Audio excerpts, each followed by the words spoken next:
La France, une nation frappée du sceau de l'excellence et destinée à réaliser certaines des plus grandes prouesses techniques au monde. La France a eu à sa tête des dirigeants qui se prenaient pour des dieux et qui ont fait régner la guerre à travers le continent.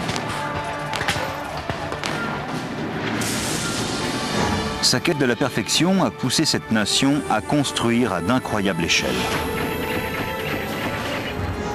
Notre-Dame est une structure époustouflante de modernité. Mais l'extravagance de ses dirigeants a conduit à la Révolution et mené l'Empire au bord du désastre. Du chaos est sorti un conquérant. Napoléon est une force de la nature.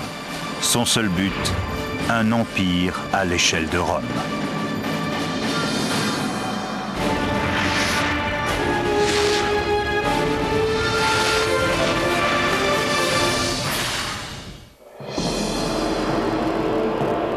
« 1163, Paris. Une armée d'ouvriers du bâtiment tirant des charges de pierre calcaire envahit en masse l'île de la Cité au milieu de la Seine. Ce site est sacré depuis des millénaires.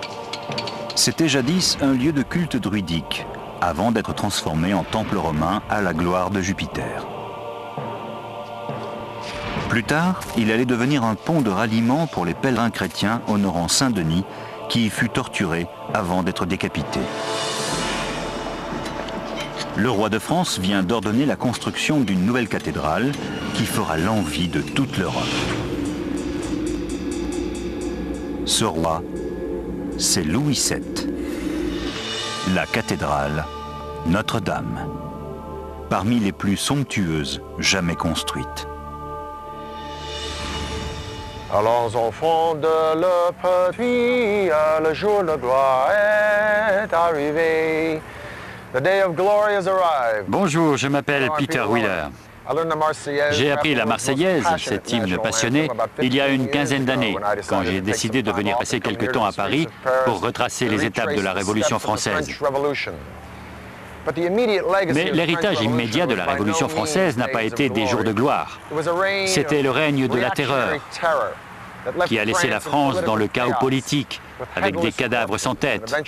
Un chaos d'où a surgi Napoléon. La démocratie viendrait plus tard, mais si ses fondements baignent dans le sang, ils baignent aussi dans la beauté. Et la gloire et la beauté de la France perdurent dans son esprit d'invention et d'innovation en matière d'art et de sciences, d'aménagement urbain, d'architecture, et dans son incroyable capacité à bâtir. Par exemple, une cathédrale. Le mot cathédrale ne se réfère pas seulement à une grande église. Il vient de cathedra, qui signifie siège. Le siège de l'évêque ou de l'archevêque, représentant du pape dans le diocèse. Voici la cathédrale de Paris, Notre-Dame de Paris, dédiée à la Vierge Marie. Pas mal, hein? Probablement l'église la plus célèbre du monde. Au début du Moyen-Âge, les églises étaient construites dans le style roman, qui empruntait à celui de la Rome antique avec ses colonnes et ses chapiteaux. Les églises romanes étaient massives et d'élévation modeste, avec des murs épais et de minuscules fenêtres et des voûtes en berceau. Les sculptures romanes étaient elles aussi austères et massives. Mais les églises ne pouvaient accueillir beaucoup de fidèles. L'évêque de Paris, Maurice de Sully, ne voulait pas seulement une église où on puisse tenir par milliers, il voulait une église qui inspire la crainte de Dieu.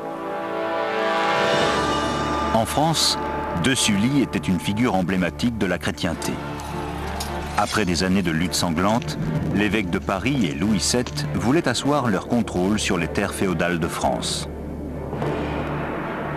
Leur grande cathédrale serait la pierre angulaire de ce nouveau régime et le symbole de leur autorité. Elle serait édifiée d'une façon unique au monde.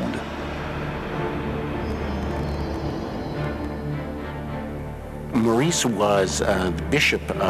de Sully était évêque de Paris à l'époque où la ville était en pleine expansion. Louis VII en avait vraiment fait la capitale du royaume de France. Sully voulait construire un édifice qui soit à la hauteur du statut de la ville et des grands seigneurs.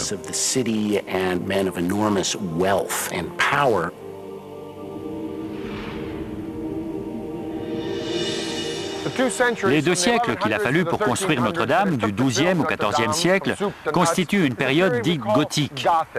Mais à l'origine, le terme était péjoratif. C'est toujours le cas quand une génération n'aime pas ce qu'a fait la précédente. L'art gothique était l'art des Goths, autrement dit des barbares. Mais le gothique est majestueux, avec de longues flèches décoratives et d'étroites fenêtres en ogive, et des rosaces et des vitraux, avec d'énormes piliers à l'intérieur et de larges nefs.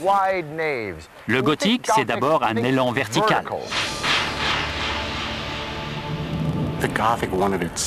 L'une des caractéristiques de ce style, c'est le sentiment d'espace, les dimensions et l'extrême légèreté à la fois de la structure, mais aussi liée à la luminosité, grâce à la présence des vitraux.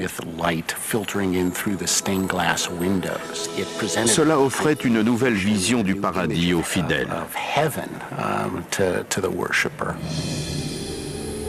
Notre-Dame avait la longueur d'un terrain de football avec des murs culminant à plus de 30 mètres du sol. Elle était si grande qu'elle allait engloutir la vieille église de Maurice de Sully où l'on continuait à célébrer la messe les premières années de la construction de la cathédrale. Un échafaudage permettait de soulever outils et matériaux, des entretoises à la maçonnerie, nécessaires à la construction des voûtes. Faisant office de grue, une roue installée en haut de l'échafaudage et actionnée par un homme levait les matériaux les plus lourds. Un homme, voire 2, était à l'intérieur de la roue et permettait de hisser les matériaux. Pour des milliers d'ouvriers, la construction de la cathédrale allait représenter le travail de toute une vie. Chaque maçon avait une marque qu'il gravait dans le bloc de pierre. Cela lui permettait d'être payé à la pièce. On a eu souvent l'idée romantique que chaque pierre était une prière gravée. Mais la réalité est beaucoup plus terre-à-terre. S'il n'y avait pas d'argent, il n'y avait pas de travail. Les milliers de tonnes de pierres nécessitées ont entraîné un véritable culte autour des chariots. Nobles et roturiers s'attelaient à des chariots à bœufs et charriaient les pierres en espérant l'absolution. Contrairement à l'époque romaine, à la Renaissance ou même à notre époque, où l'architecture est déductive, c'est-à-dire pensée d'abord sur le papier, l'architecture gothique est additive. Certaines églises sont esquissées à même le sol et élevées sur place. Certes, il y avait un plan, mais en cas d'erreur, on ajoutait un pilier, un mur ou un arc en ogive. Pour ce qui est de Notre-Dame, il fallait compter avec le poids des pierres. La poussée vers le bas était phénoménale et le vent posait un réel problème à cause de la hauteur. On a finalement eu recours à ce génial élément de construction appelé l'arc-boutant. Il s'agit de ce demi-arc qui déplace le poids des voûtes vers l'extérieur, puis vers le sol. Notre-Dame était si magnifique qu'elle a lancé la mode des édifices gothiques à travers toute l'Europe du Nord, et ce, avant même d'être achevée. Auparavant, l'ambition des constructeurs s'était toujours heurtée à la pesanteur. Le poids écrasant d'un plafond de pierre exerçait trop de tension extérieure sur les murs.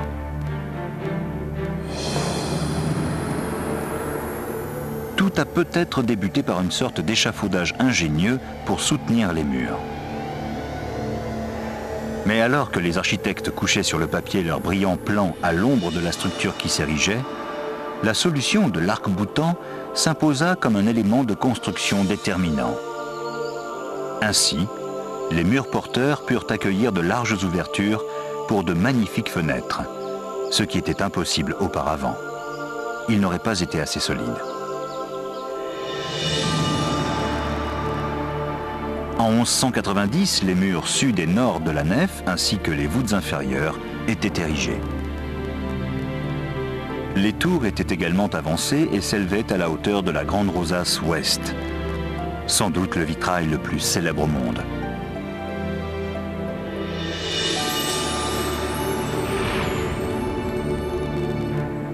En 1196, alors que sa santé déclinait, de Sully était bien déterminé à faire de Notre-Dame la cathédrale d'Europe la plus extraordinaire, même s'il ne la voyait pas achevée. Dans son testament, Maurice de Sully a octroyé une somme d'argent pour le toit de la cathédrale. Et à travers sa générosité, il a laissé sa marque sur son église bien-aimée. La cathédrale fut terminée au milieu du XIVe siècle, près de 200 ans après le début de sa construction.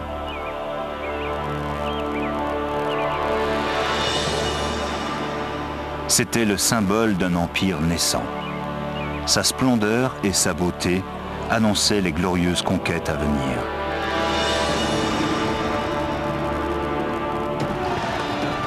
Mais auparavant, le pouvoir allait être ébranlé jusque dans ses fondations par un dirigeant qui se prenait pour un dieu et qui allait cerner la France de fortifications spectaculaires et construire le plus grand palais du monde.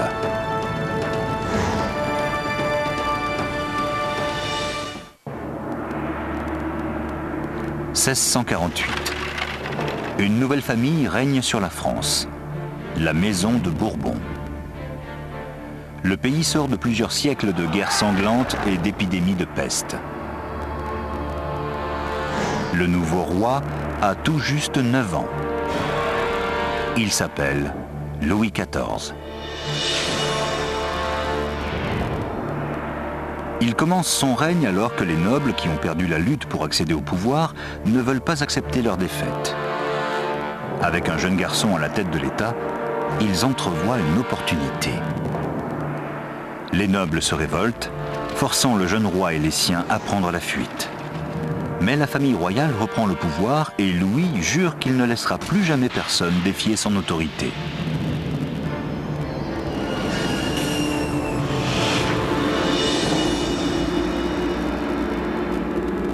En grandissant, le jeune garçon développe un goût pour l'extravagance, notamment pour les projets de construction pharaonique. Contrairement à Notre-Dame, qui est un monument à la gloire de Dieu, Louis est déterminé à bâtir un monument à sa propre gloire. En rupture radicale avec les souverains précédents, Louis décide de transférer le siège du gouvernement hors de Paris et de l'installer dans une petite ville située 20 km plus au sud, Versailles.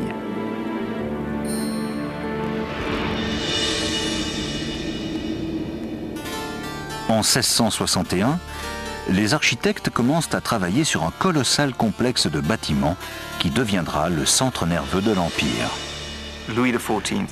Louis XIV voulait un résultat spectaculaire. Il voulait des ouvrages spectaculaires, avec une architecture spectaculaire. Versailles en dit long sur l'image qu'il voulait donner au monde. Il voulait être le monarque le plus puissant. Versailles. C'est ici que les perruques poudrées et la pâte feuilletée vont être élevées au rang d'art. 700 pièces, 2000 fenêtres, 1250 cheminées, plus de 700 hectares de jardin, 1400 fontaines en activité. Ce décor magnifique représentait non seulement la maison de Louis XIV, mais accueillait aussi ses bureaux, car quand on est roi, on ne va pas au travail, c'est le travail qui vient à vous. Après tout, n'a-t-il pas dit « l'État c'est moi » ? Et quel meilleur lieu pour l'incarner qu'une demeure avec une immense galerie ornée de glace. Autrement dit, si on vous invitait à Versailles, il ne fallait pas avoir peur de marcher. En 1682, date de son achèvement, Versailles symbolisait la puissance et la gloire de l'Ancien Régime. Ces jardins et fontaines étaient les plus beaux que l'on ait jamais vus. Mais ils nécessitaient une chose, de l'eau.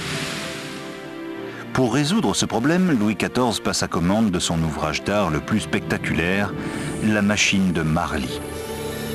Une énorme station de pompage qui puisait l'eau de la Seine, 5 km en amont, pour alimenter ces chères fontaines. Inaugurée par le roi en 1684, la machine de Marly était un prodige d'ingénierie hydraulique. Elle fonctionnait grâce au courant de la Seine qui actionnait 14 gigantesques roues à houbles capables de fournir 5000 mètres cubes d'eau par jour.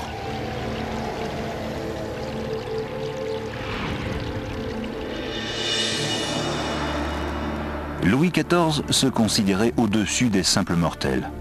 Il s'identifiait à Apollon, le dieu grec du soleil, allant jusqu'à se faire appeler le roi soleil.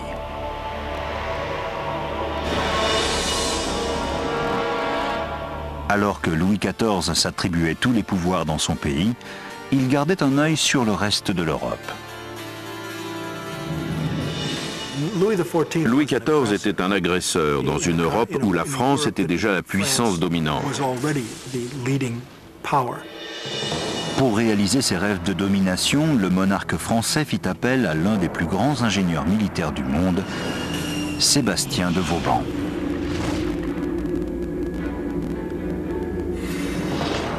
Vauban avait fait des prouesses sur les champs de bataille avec une stratégie d'attaque révolutionnaire, le système des tranchées parallèles.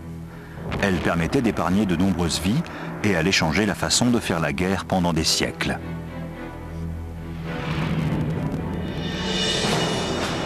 « 1673. Vauban s'apprête à soumettre sa stratégie d'attaque parallèle à l'épreuve suprême, sous le feu de l'ennemi, lors du siège de la forteresse hollandaise de Maastricht. Vauban fit stationner les troupes dans une première tranchée creusée parallèlement à la forteresse, à environ 500 mètres de la place, hors de portée des canons. Des tranchées parallèles furent successivement creusées jusqu'à ce que l'artillerie de Louis XIV soit suffisamment proche de la forteresse ennemie pour l'atteindre. Sa technique fonctionna parfaitement. Les troupes françaises s'infiltrèrent par les brèches et écrasèrent les Hollandais.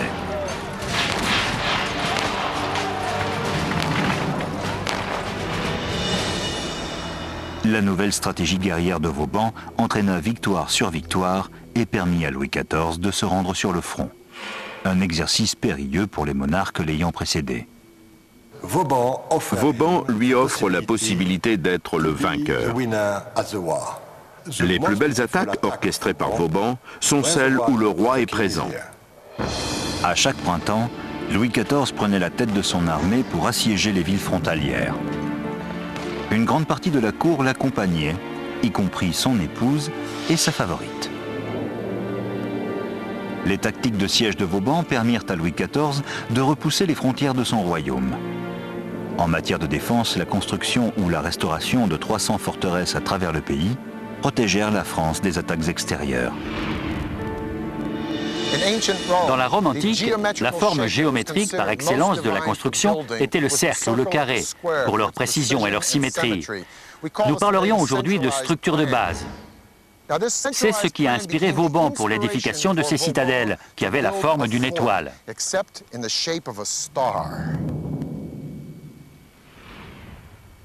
Mais son vrai génie a consisté à adapter ses édifices à n'importe quel terrain. Il savait étudier les vallées, les fleuves et les falaises et construire des tranchées, des douves et des murailles avec le maximum d'efficacité. Il savait éliminer les angles morts où les assaillants pouvaient s'embusquer et donner aux assiégés les meilleurs postes d'observation pour repousser l'adversaire. Vauban a permis à la France de repousser pendant 150 ans les guerres hors de ses frontières. Elles avaient toujours lieu hors du royaume, ce qui arrangeait grandement le roi. Mais les dépenses inconsidérées de Louis XIV pour ses centaines de forteresses mena le pays au bord de la faillite. Vauban proposa au roi une solution simple, taxer aussi bien les nobles que les paysans. Sa proposition fut rejetée, mais l'idée allait ressurgir un siècle plus tard, lors de la Révolution.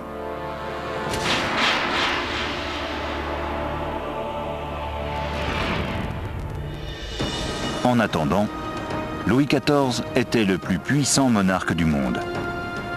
Parallèlement à son expansion européenne, il s'apprêtait à dominer les mers avec un canal reliant l'Atlantique et la Méditerranée. Une aventure en laquelle personne ne croyait.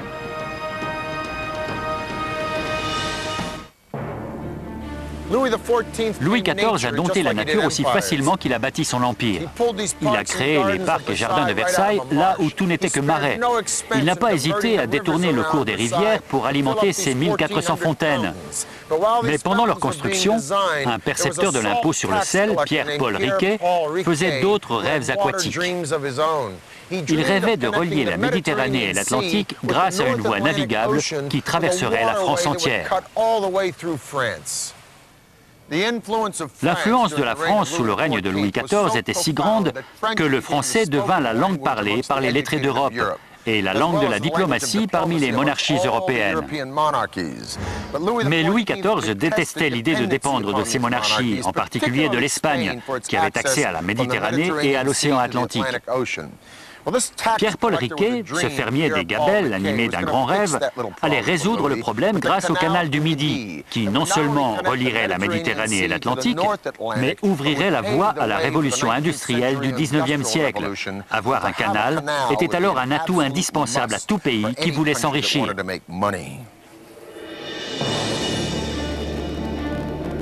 Pierre-Paul Riquet n'était qu'un jeune garçon quand il entendit parler pour la première fois de l'idée d'un canal traversant la France afin d'éviter aux navires le long détour par l'Espagne.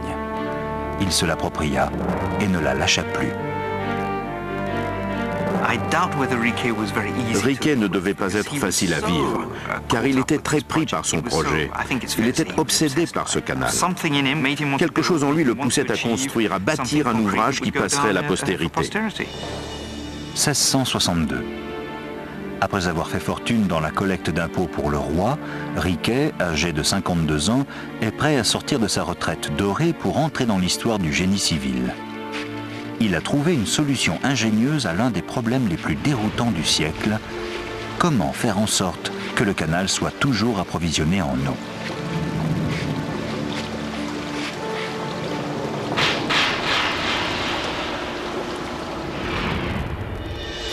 Riquet découvre une série de rivières qui peuvent être déviées pour alimenter le canal à son point culminant. Mais il lui faut contrôler le débit de l'eau tout au long de l'année. Il a compris que l'eau ferait défaut l'été et qu'il en fallait un gros volume pour constituer un réservoir. Le site a été trouvé. C'est ainsi que le barrage de Saint-Ferréol a vu le jour. C'était impressionnant. On tenait la solution. Un réservoir. C'était un éclair de génie. Riquet avait passé cet écueil jusqu'alors infranchissable. Il n'y avait qu'un problème. Pour approvisionner suffisamment en eau le canal, il lui fallait construire le plus grand barrage jamais conçu. Il s'élèverait à 32 mètres et aurait près de 140 mètres d'épaisseur. Derrière lui, un lac artificiel de 7,5 millions de mètres cubes. Le bassin de Saint-Ferréol collecterait l'eau de plusieurs sources.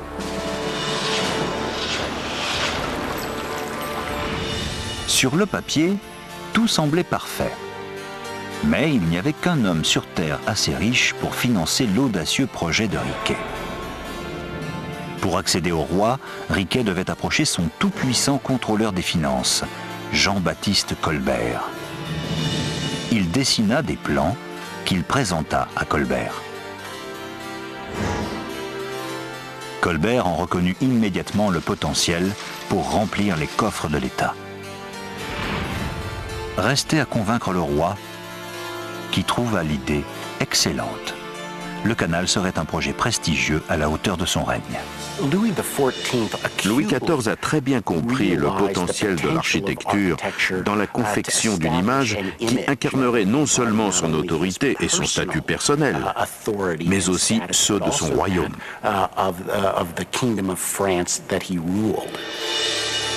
Pourtant, Riquet allait devoir entamer ses propres économies pour financer un tiers du projet avant que Louis XIV ne donne son approbation.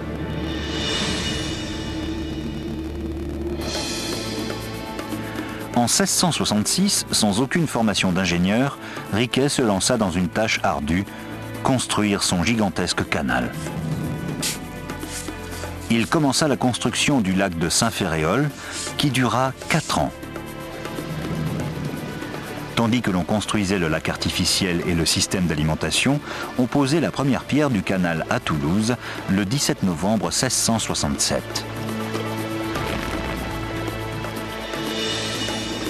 Dès janvier 1668, 2000 ouvriers étaient à pied d'œuvre.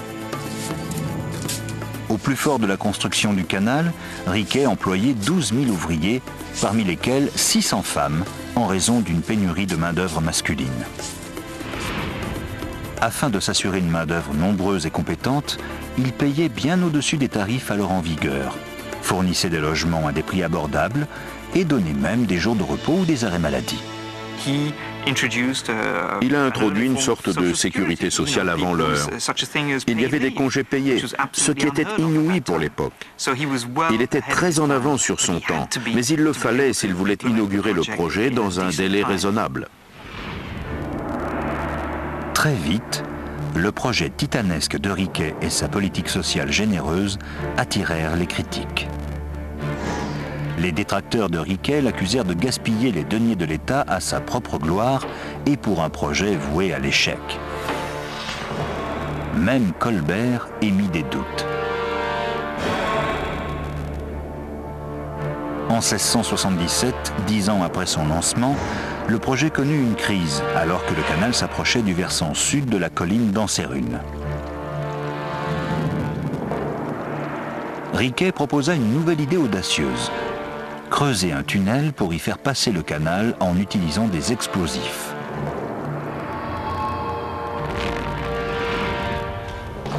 Quand la rumeur arriva à Paris, Colbert paniqua. Il ordonna l'arrêt du chantier et annonça l'envoi de commissaires royaux. Soit le rêve de Riquet devenait réalité, soit des décennies de dur labeur partaient en fumée. Et la fortune de Riquet avec.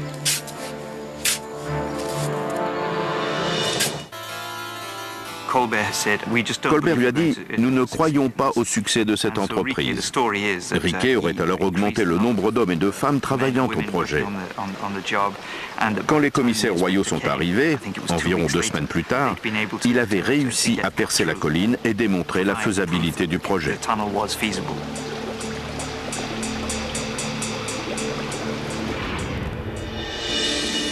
Pendant 15 ans, Riquet avait fait face à tous les obstacles possibles, qu'ils soient naturels ou du fait de l'homme, pour bâtir son cher canal. Âgé de 76 ans, il était épuisé.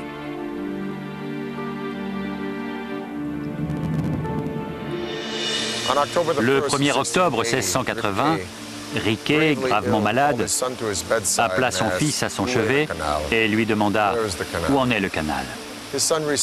Son fils lui répondit qu'il n'était qu'à 5 km de la mer. Et Riquet rendit l'âme. Le canal fut inauguré 8 mois plus tard, 8 mois de trop pour que son créateur ne le voie. Le 15 mai 1681, le canal du Midi fut ouvert à la navigation.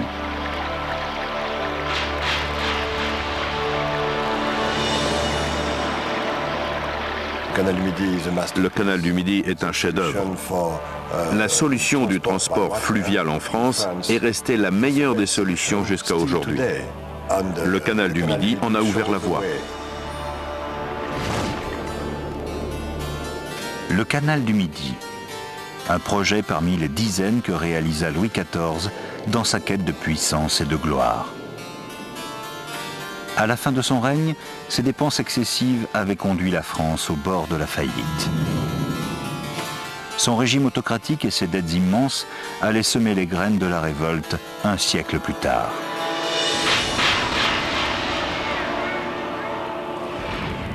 En 1789, la monarchie fut renversée par la Révolution française. Louis XVI et Marie-Antoinette eurent la tête tranchée, place de la Révolution. Mais le règne de la terreur se retourna contre lui-même. Danton, Robespierre et les autres pères de la Révolution française furent à leur tour guillotinés ou périrent assassinés dans leur baignoire. De ce chaos sortit un jeune et brillant général corse qui allait conduire la France vers une nouvelle ère, impériale celle-ci. 1795. Un jeune officier d'une petite île de la Méditerranée s'apprête à faire sa première tentative pour prendre le pouvoir. Paris a du mal à se remettre des 3 années de troubles sanglants qui ont suivi la Révolution.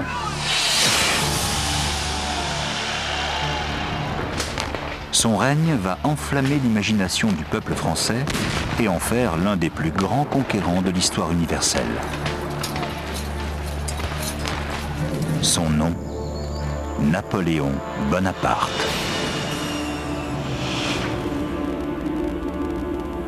Napoléon était une force de la nature. Il était d'une audace hors du commun.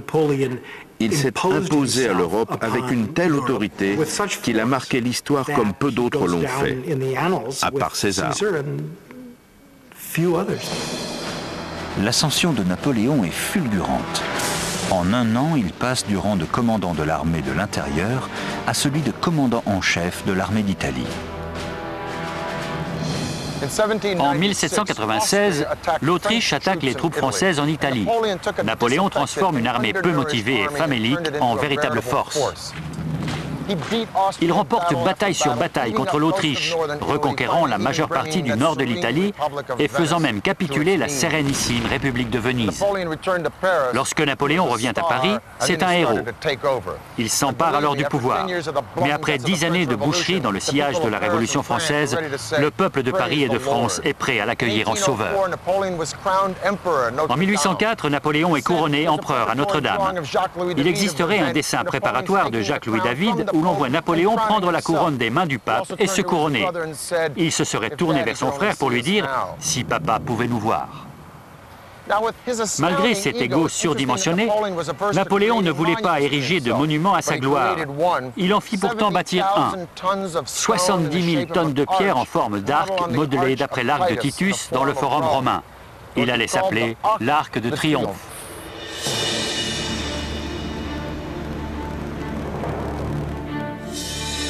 En 1809, Napoléon choisit les plans de l'architecte François Chalgrin pour son arc de triomphe.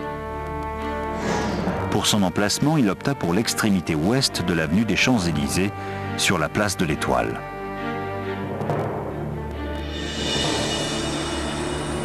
La structure était celle d'un arc simple dont la hauteur sous voûte était de 30 mètres et la largeur de 15 mètres. Le monument, avec ses 50 mètres de haut et 45 de large, était 2 fois plus grand que son modèle romain.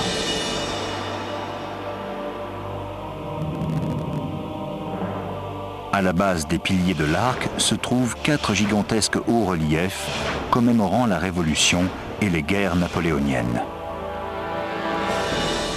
Ce grand arc, trônant majestueusement en haut de l'avenue la plus célèbre de Paris, incarnait la puissance et la splendeur.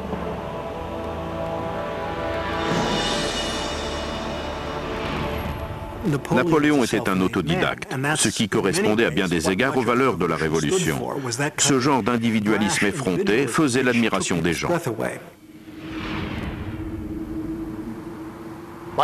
En 1812, Napoléon avait conquis la majeure partie de l'Europe, mais il avait les yeux plus gros que le ventre. Il envahit la Russie. On connaît la suite. Des vivres insuffisants, des hivers rigoureux, la résistance du peuple russe, Napoléon dut capituler. Il abdiqua et fut exilé sur l'île d'Elbe. Mais il s'échappa et reprit le pouvoir pendant les fameux 100 jours, avant d'être battu à Waterloo et renvoyé en exil sur l'île de Sainte-Hélène, cette fois définitivement.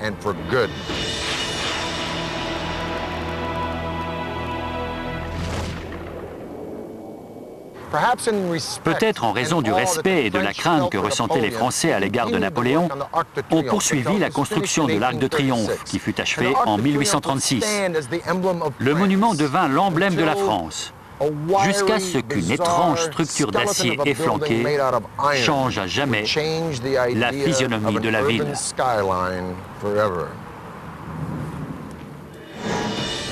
L'Arc de Triomphe culmina sur Paris encore 50 ans avant de succomber à une grande dame qui allait à jamais marquer les esprits. En 1889, Paris allait s'offrir un des monuments les plus mémorables et audacieux du monde, la Tour Eiffel. Les années 1880 marquèrent l'apogée de l'Empire français, une superpuissance coloniale qui possédait un tiers de l'Afrique, l'Indochine et une importante partie des Antilles. L'exposition universelle de 1889 avait pour but de célébrer le centenaire de la Révolution française et d'établir une nouvelle ère de rayonnement de la France. Le gouvernement français choisit une pièce maîtresse grandiose pour l'exposition, une tour spectaculaire de 300 mètres, le symbole audacieux de l'optimisme et de la confiance. Le ministre du Commerce, Édouard Lecroix, y voyait le symbole du progrès et le perpétuel désir d'ascension de l'humanité. Un concours d'architecture réunit 100 projets, parmi lesquels celui des entreprises Gustave Eiffel.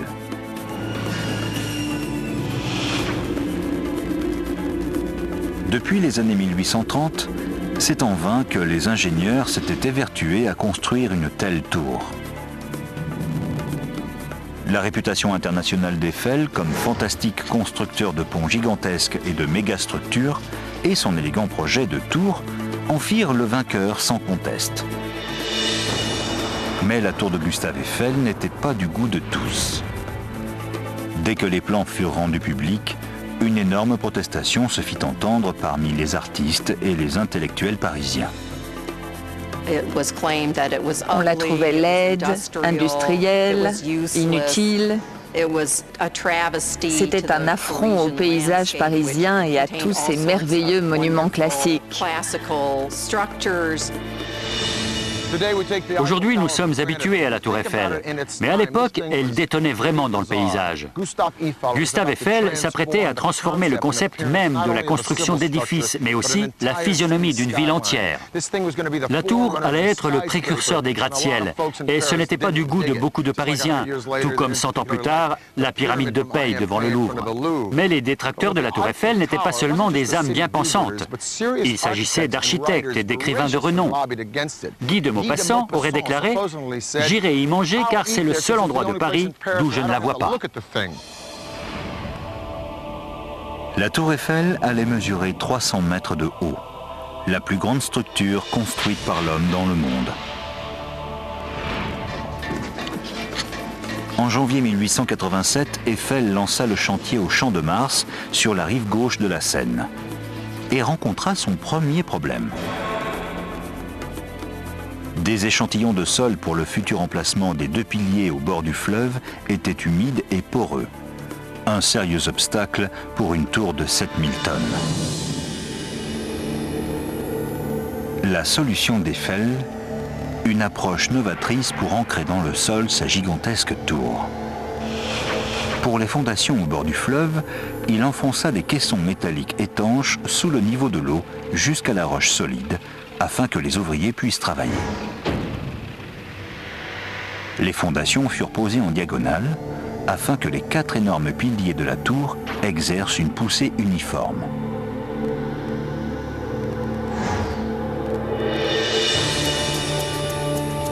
Eiffel démontra son génie pour l'innovation dans sa conception des arcs de soutènement des piliers. Il plaça un vérin hydraulique dans chacun des piliers afin de les aligner avec précision une fois ceux-ci érigés. Eiffel devait à présent faire face à son plus grand défi, le vent. Sa solution allait ouvrir la voie à la technique de construction des gratte-ciel. Les plus grands noms de l'architecture du XXe siècle allaient tous marcher dans ses traces. Eiffel faisait autorité quand il s'agissait d'aérodynamique des grandes structures, mais là, même lui, avançait dans l'inconnu. Eiffel utilisa une série de piliers de structures en treillis dont les arêtes arrondies atténuaient les effets du vent.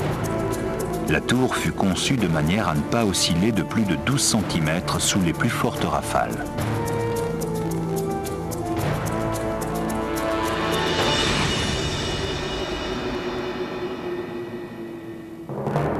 Le 1er juillet 1887, la tour commença à s'élever. D'énormes tronçons de la structure d'acier furent hissés à leur place par de petites grues pivotantes à vapeur. 2 tiers dérivés avaient déjà été posés dans les ateliers afin de faciliter l'assemblage des éléments sur place. Pour accélérer la construction, Eiffel avait préfabriqué certaines pièces. Il était doté d'un sens de l'organisation remarquable. La construction aérodynamique d'Eiffel se révéla payante. Il avait fallu jusque-là des décennies pour bâtir les grands monuments, près de 2 siècles pour Notre-Dame. Mais la tour Eiffel fut construite en 22 mois. nécessitant seulement 300 ouvriers.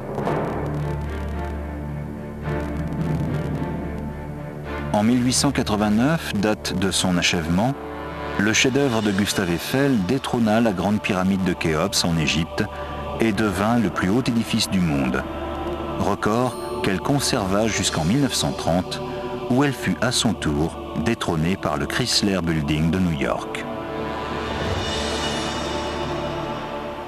Ce qui est merveilleux à propos de la Tour Eiffel, c'est qu'elle a horrifié les Français les premières années qui ont suivi sa construction. Elle reflétait la technologie française et l'audace architecturale qui ne plaisait guère à une partie de l'élite conservatrice. Aujourd'hui, on la trouve simplement magnifique. Le 21 juin 1889, la Tour Eiffel fut inaugurée. Gustave Eiffel organisa en personne des visites guidées pour de nombreuses personnalités et têtes couronnées, parmi lesquelles Buffalo Bill, le Shah de Perse, le roi du Siam, le prince de Galles et même Thomas Edison. Pour faciliter l'ascension, on confectionna même des costumes pour dames. La tour fut le clou de l'exposition internationale, attirant près de 2 millions de personnes. Gustave Eiffel l'avait financée à 80% en échange des revenus de toutes les concessions. Il rentra dans ses frais en une année. Et la tour fit de lui un homme riche. La tour Eiffel symbolisait la société républicaine idéale. Elle est faite de nombreuses petites pièces reliées entre elles. En cela, elle est comparable à la société républicaine composée de gens de tous horizons, se soutenant mutuellement au sein d'un gouvernement démocratique qui défend la République et la fait avancer.